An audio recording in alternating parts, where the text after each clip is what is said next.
আরে তুমি তো এইমাত্র অফিসে গেলে, আবার ফিরে এলে কেন? নিশ্চয়ই কিছু ভুলে গেছো।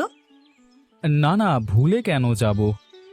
তোমাকে বারবার বলি একটু তাড়াতাড়ি উঠবে, সেই তুমি দেরি করে উঠবে, তারপর তাড়াহুড়ো করে অফিসে বেরিয়ে যাবে, বলতে হবেই। আমি কিছু ভুলে যাইনি। আমাকে চাকরি থেকে বের করে দিয়েছে। এখন আমি বেকার ছেলে। কি, তোমার চাকরি থেকে বের করে দিয়েছে? কিন্তু কেন? জানি না গো গিন্নি। শুধু বললে কাজকর্ম ঠিকঠাক করিনি, আর অফিস থেকে ঘাড় ধাক্কা দিয়ে বার করে দিল। কি অপমানটাই না করলো।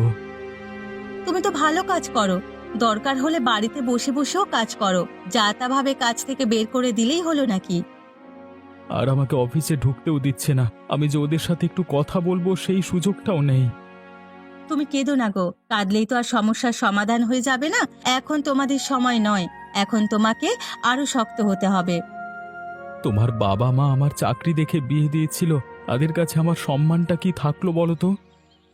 ওসব কথা তুমি এখন ভেবো না, কেউ কিচ্ছু ভাববে না। তুমি দেখো কি করা যায়, আমি তো আছি তোমার সাথে, চিন্তা কিসের? পকেটে একটাও টাকা নেই গো। মাসের শুরুতেই কাজ থেকে ছাড়িয়ে দিল। বাজার দোকান করব কি করে বলো তো? কই গো, এখন আবার কোথায় যাচ্ছ? আমাকে বলে যাবে তো।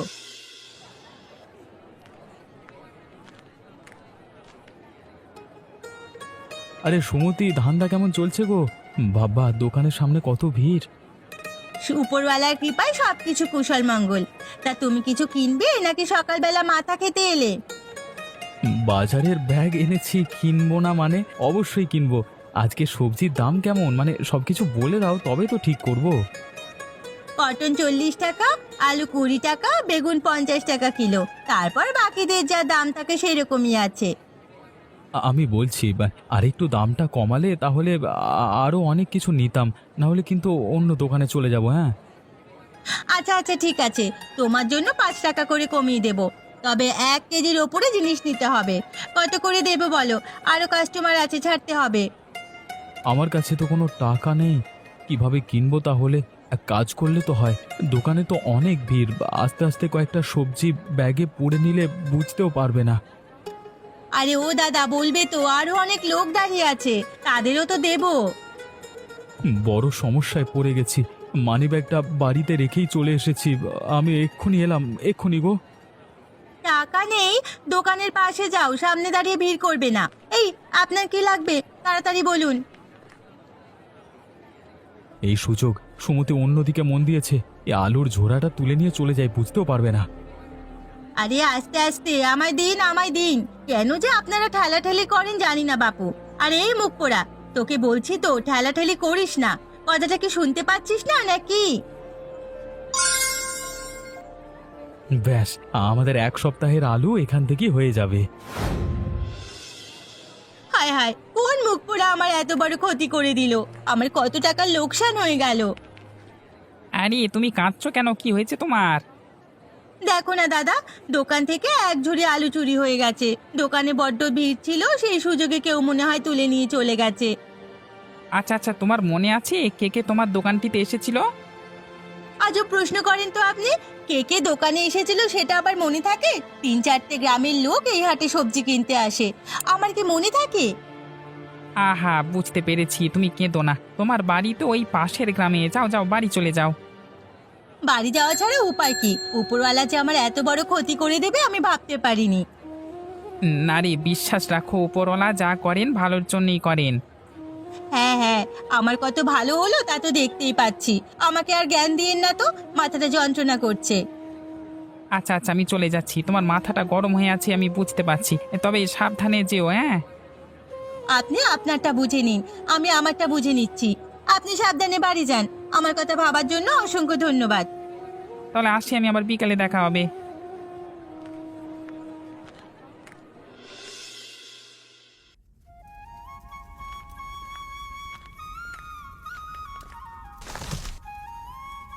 আরে আরে, মাথায় করে কে নিয়ে এলে গো?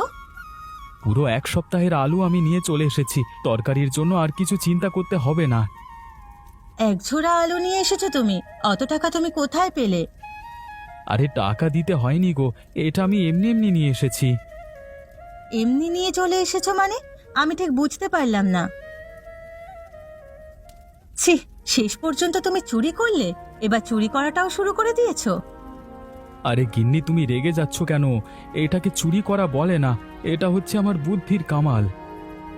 দেখো, ভালো কথা বলছি, ওই আলু ফিরিয়ে দিয়ে এসো। আমি এই আলু রান্না করে দেব না। দেবে না মানে? তোমাকে দিতেই হবে। একে তো কাজকর্ম সব চলে গেছে, এত কষ্ট করে এটাকে নিয়ে এলাম, যেটা বলবো চুপচাপ শুনবে।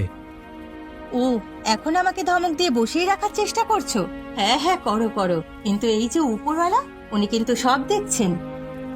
ওপরওয়ালা কিছু দেখতে পায় না, কিচ্ছু না। এত কষ্ট করবার পরও আমার চাকরিটা আজকে কেড়ে নিত না তাহলে? তোমার যখন এতই বুদ্ধি, তাহলে বুদ্ধি দিয়ে কিছু একটা কাজ জোগাড় করো। এভাবে লোকের ক্ষতি করে খেতে আমি অন্তত পারবো না। দেখবো কেমন না খেয়ে থাকতে পারো। পেটে টান পড়লে সব সুরসুর করে ঢুকে যাবে। হ্যাঁ, আমাকে জ্ঞান দিতে এসেছে আবার যত সব। কি ব্যাপার রে, আজকে হঠাৎ এই অকর্মণ্য ছেলেটাকে ডেকে পাঠালি? আরে তুই নিজেকে অপমান করিস না এভাবে। আমার চাকরি চলে গেছে রে। আমিও এখন তোর মতো অকর্মণ্য একটা ছেলে। কি করব আমি কিছুই বুঝতে পারছি না। কবে হলো এসব? তুই তো ভালো একটা চাকরি করতিস। সেসব কথা থাক না, বলতে একদম ইচ্ছে করছে না। ওই আমাদের মুখ পড়া একটা অফিস। অফিসের রাগটা এখানে প্রকাশ করছিস? তাহলে বাপ, আমি এতদিন ধরে বেকার হয়ে বসে আছি, কত লোকের কত কথা শুনতে হয়। আর বেকার থাকলে হবে না রে, আমাদেরকে কিছু একটা করতে হবে, আত্মনির্ভরশীল হতে হবে। আমার কাছে একটা বুদ্ধি আছে, তবে তাতে একটু ঝুঁকি আছে। তোর যদি বুকে সাহস থাকে তাহলে আমি বলতে পারি। বুদ্ধিটা যদি ভালো হয় আর যদি সেটা থেকে টাকা আসে, তাহলে আমি সবকিছু করতে রাজি। ধরা পড়লে কিন্তু আমাদের জেলও হতে পারে। এবার বল, সাহস আছে তোর কাজটা করবার? অবশ্যই আছে। কি কাজ করতে পারি শুধু আমাকে বল, এক্ষুনি বুক ঠুকে করে দেব। তাহলে কানটা এদিকে নিয়ে আয়, সব কিছু বুঝিয়ে বলছি তোকে। আরে বেড়ে বুদ্ধি বার করেছিস তো। এখান থেকে তো রোজের অনেক টাকা উপার্জন হবে। তবে কার মাথা দেখতে হবে তো। যা উপার্জন করবে তুই আর আমি অর্ধেক অর্ধেক, ঠিক আছে? হ্যাঁ, তার আগে ছদ্মবেশের জন্য পোশাক জোগাড় করতে হবে। হ্যাঁ, সেসব তুই আমার উপর ছেড়ে দে। তোর এই বন্ধুটা আছে কি করতে, এমন ছদ্মবেশ ধরবো কারোর বাবার 7 দিনে আমাদেরকে চিনবে। হ্যাঁ রাহুল, বল বল, ছদ্মবেশটা কেমন লাগছে বল, কেউ আমাদের চিনতে পারবে?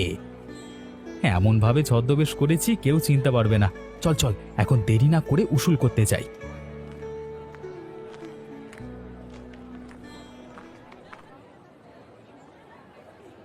এই যে এতদিন ধরে এই হাটে ব্যবসা করছেন, তা কর কে দেবে? কর আবার কিসের জন্য দিতে হবে? আমরা তো অনেক দিন থেকেই ব্যবসা করছি, কেউ তো কর চাইনি। এখন সরকার থেকে নতুন নিয়ম হয়েছে, ব্যবসা করলে ব্যবসায় কর দিতে হবে। ব্যবসার চালান হবে তার 50%। 50% করে কর দেওয়া যায় নাকি? যত সব উল্টোপাল্টা নিয়ম, কোন হারামজাদা করেছে এসব? চুপ, একদম চুপ। সরকারের আদেশ এটা। আমরা তো শুধুমাত্র আমাদের কর্তব্য পালন করছি। না দিলে ব্যবসা কিন্তু তুলে দেবো। তাড়াতাড়ি টাকা বের করো। আচ্ছা আচ্ছা, দিচ্ছি। এই ব্যবসাটা তো আমাদের খাওয়া পড়ার জায়গা। 50% না দিয়ে 40% নিলেই তো ভালো হতো। ব্যবসা করতে চাইলে 50% দিতে হবে ব্যাস, নাহলে এই ব্যবসা তুলে দেওয়া হবে। না না, আমি টাকা দিচ্ছি, এই নিন আপনার টাকা। এই যে আমিও টাকা দিয়ে দিলাম, আর আমাকে ব্যবসা ওঠাতে হবে না তো? না না, আর ব্যবসা ওঠাতে হবে না। এ বেলার কর এটা। সন্ধেবেলাও তো হাট বসে, সন্ধেবেলাটা আবার নিয়ে যাব। একবার তো দিয়ে দিলাম, আবার?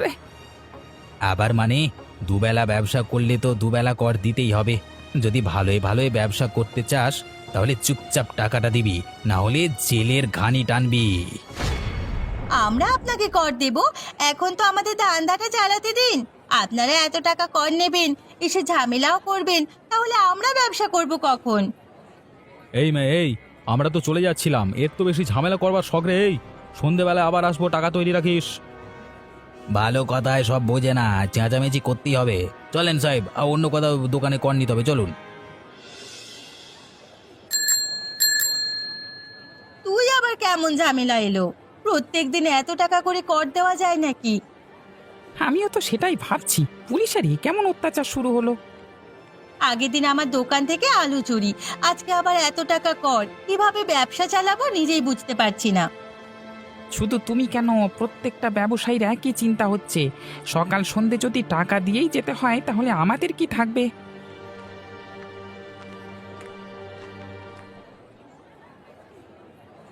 কি ব্যাপার, এখানে এত হইচই কেন? কারো কিছু সমস্যা হয়েছে নাকি? চলে এলো কর আদায় করতে। এই যে মশাই, আমরা এখন কর দিতে পারবো না, এখনো দোকান খুলিনি। কর? আপনাদের থেকে আবার কে কর নিচ্ছে? কতটা নির্লজ্জ আপনারা! সকালবেলায় কর নিয়ে গেলেন আর এখন বলছেন কে করে নিচ্ছে। আপনারা কি ইয়ারকে পেয়ে গেছেন নাকি? আপনাদের কোথাও একটা ভুল হচ্ছে। আমাদের পুলিশ বিভাগ মানুষের পাশে দাঁড়ানোর জন্য, মানুষের থেকে কষ্টের টাকা নেওয়ার জন্য নয়। তাহলে বেলায় যারা এসেছিল ওরা কারা? ওরা তো পুলিশের পোশাক পরে এসেছিল। বুঝে গেছি, ওরা নকল পুলিশ। আবার সন্ধেবেলায় আসবে বলেছে, তখন সবাই মিলে ধরবো। নকল পুলিশে যে আমার থেকে অত টাকা নিল, একবার হাতে পায় হাড়গোড় ভেঙে দেব। আমাকে তো চেনে না, আমার নামও সুমতি। হ্যাঁ হ্যাঁ, ওনাকে ধরতে পারলে আমার কাছে নিয়ে আসবেন। নকল পুলিশের দাদাগিরি দেখানো আমি বের করে দেব। আপনাকে কিছু করতে হবে না, আমরা সব দোকানদার মিলে ওকে শায়েস্তা করে দেব। ওর হাড়গোড় যদি এক করে দিতে না পারি তাহলে আমার নামও নরেন নয়। দেখুন, আপনারা আইন নিজের হাতে তুলে নেবেন না, এতে আপনারাও সমান দোষী হবেন। আমায় খবর দেবেন, বুঝলেন? হাড়গোড় যদি এক করে দিতে না পারি তাহলে আমার নামও নরেন নয়। দেখুন, আপনারা আইন নিজের হাতে তুলে নেবেন না, এতে আপনারাও সমান দোষী হবেন। আমায় খবর দেবেন, বুঝলেন? আমি চললাম, আপনারা হইচই বন্ধ করুন।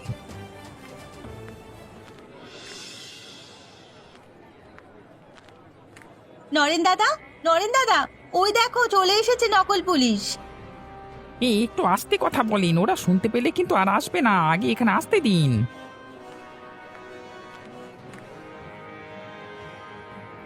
এই যে আমাদের করের টাকাটা দিয়ে দিন, আমাদের আবার অনেক জায়গায় যেতে হবে।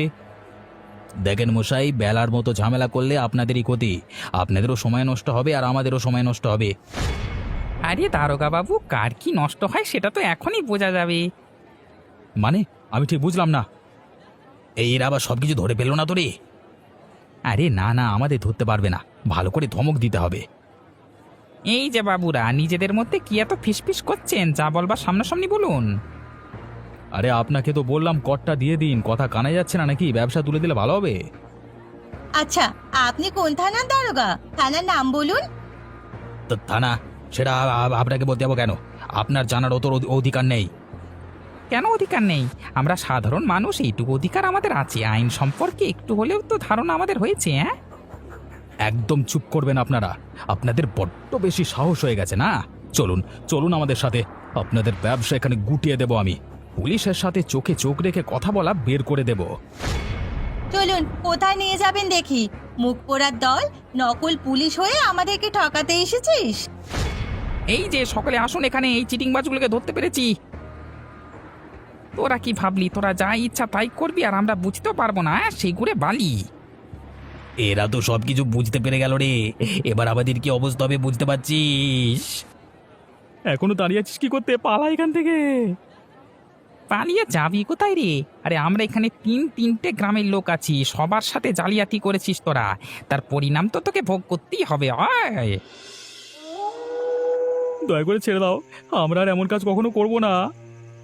তোরা নিজেদের খুব চালাক ভাবিস তাই না? এবার বোঝ চালাকি করবার কি মজা। এভাবে বাড়লে যা পড়ে যাবো, দয়া করে আমাদের বেরোড়া। বাড়িতে বউ আছে, আমাদের সংসার চালাতে হয়, একটু দয়া করুন আমাদের উপর।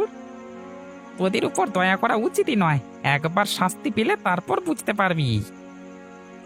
আবার কথাটা একবার শুনুন, আমি কি বলছি শুনুন না। এই মুখ পোড়াতে চুপ কর, বড্ড বেশি কথা তোর। এই গ্রামবাসীগণ সকলে মিলে পেটাতে শুরু করো, হাড় করে এক করে দাও। এদের আজ কষ্টের টাকা লুটে নিয়েছে। মার মার শালাকে মার। দয়া করো, ওরে বাবা লাগছে, বড্ড কষ্ট হচ্ছে ওরে বাবা। হে ওপরওয়ালা, আমাদের রক্ষা করো, বাড়িতে আমাদের বউ বাচ্চা আছে।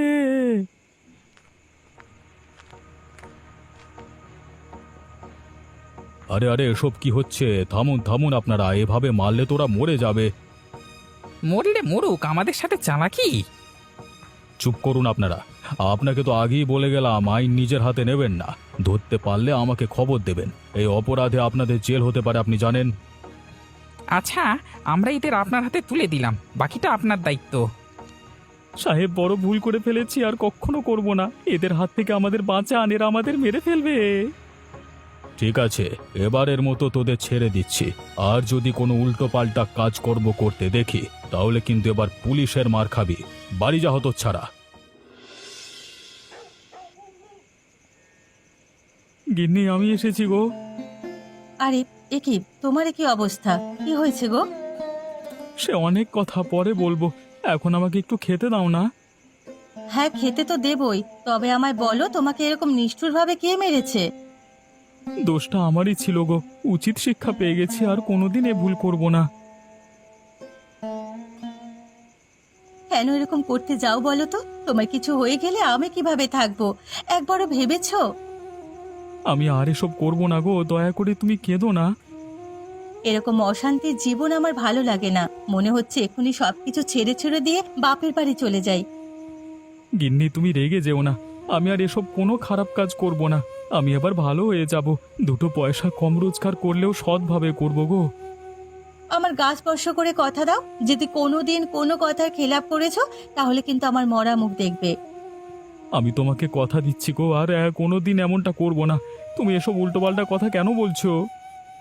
রফিকুল দাদার সাথে তুমি আর একদম মিশবে না। ওর মাথায় যত সব কুবুদ্ধি, নিজে মরবে আর আমার স্বামীটাকেও মারবে। একদম ওর সাথে মিশবে না।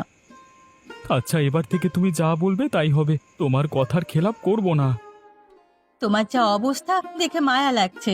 তুমি বিছানায় শুয়ে পড়ো, আমি গরম জল দিয়ে সেঁক দিয়ে দিচ্ছি। আমার জন্য তোমার জীবনে এত অশান্তি, কিন্তু আর হবে না গো, আর হবে না।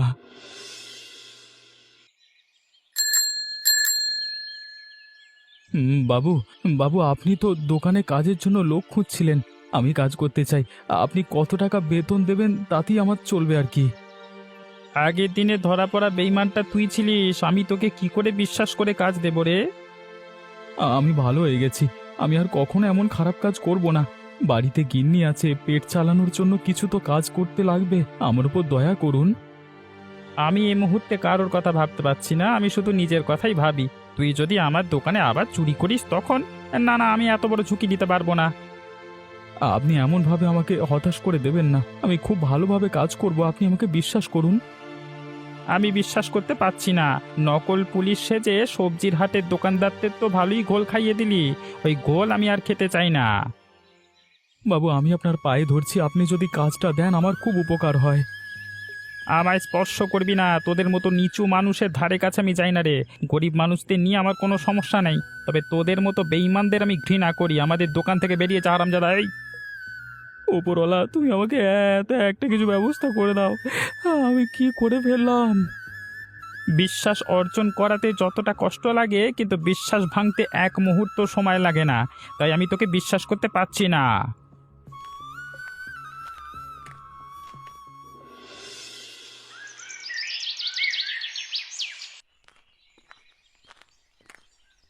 তুমি চলে এসেছো, কোনো কাজ জোগাড় করতে পারলে?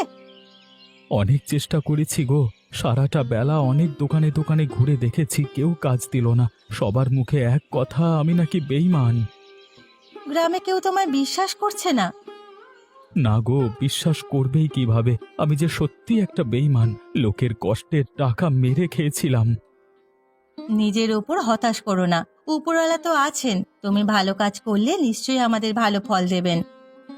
2-3টে গ্রাম ঘুরে দেখেছি, আমাদের কার্যকলাপ সবাই জানে, তাই কেউ কাজ দিতে রাজি নয়।